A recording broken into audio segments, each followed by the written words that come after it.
So let's talk about one B2C journey, right? Let's talk about a person who is, a customer, right? And this one we can all relate to very easily.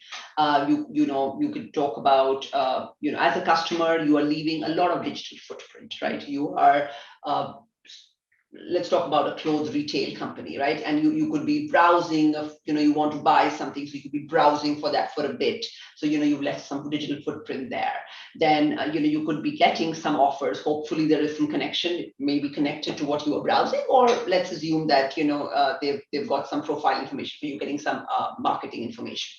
Then you buy something, you like it or you don't like it. You have loyalty with them. Considering you have this full profile of information, now your expectation is that any interaction with them, they should know about the other things, right? If they don't, then your experience is not that great, right? So this is where it's the fundamental rule around customer 360, and then you leverage that to predict when and how customers are ready to engage. Right. So even in my whole airline example, right, they had my background, they had my history, they knew that, I'm doing these day flights, and I try to take the earliest possible based on my pattern if I can. So they're predicting the offer, right? And they're saying, please go leave now.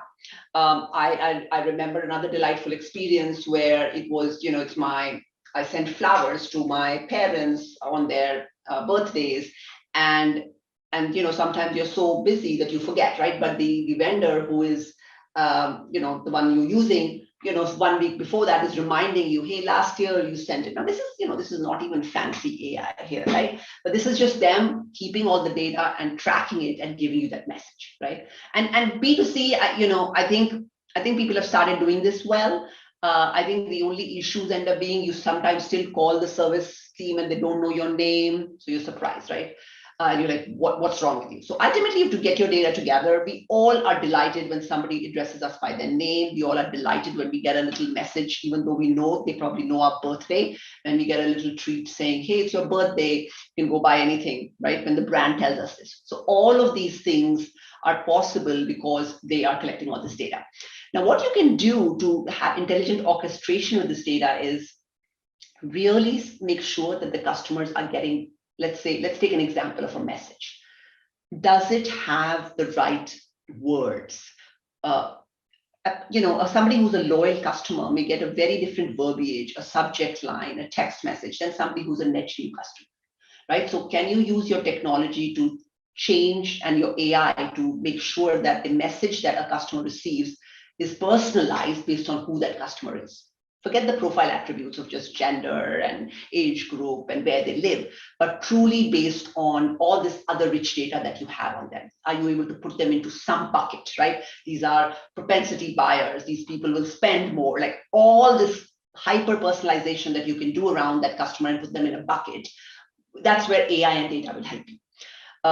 Even simple things like what's the best time to send a message to someone, right? Somebody may be a morning person on their non-work email or text messaging, or somebody may be an app person.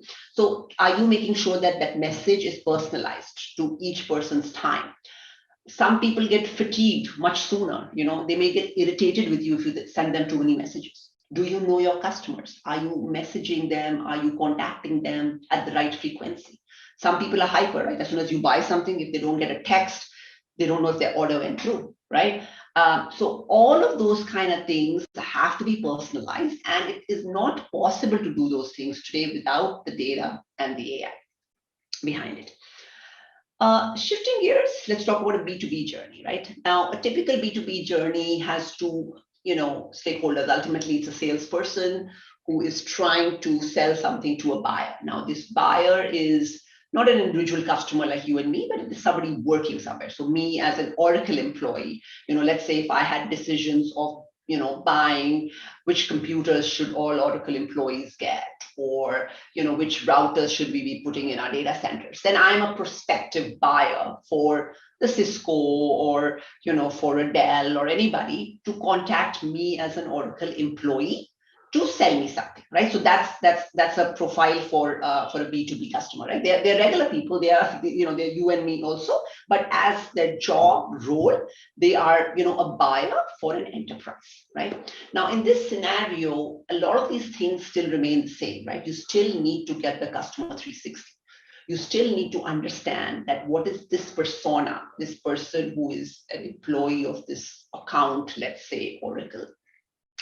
What kind of ads are they clicking to? What are they browsing? But it's, you have to make sure that this is sort of like, the B2B persona of this person, right? So there are other interesting challenges there. But either way, the data unification aspect is very important. You need to bring together their search behavior, their advertising behavior, what landing pages are they clicking. That means, yeah, they're looking to upgrade, I don't know, their computer systems in the company, right? So you kind of have to build that intelligence based on the digital footprint that the customer is giving you, or the buyer in this case is giving you.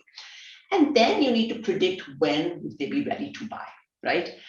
So ultimately, if you can build a solution here and have a journey here where, though you gave all these marketing messages, and based on their behavior, you have written this AI ML algorithms, which can predict when will this buyer convert, this potential buyer, if you will, is now ready for an actual sales call, right? Actually, a human being maybe making a lead generation, actually converting, and a human being calling it.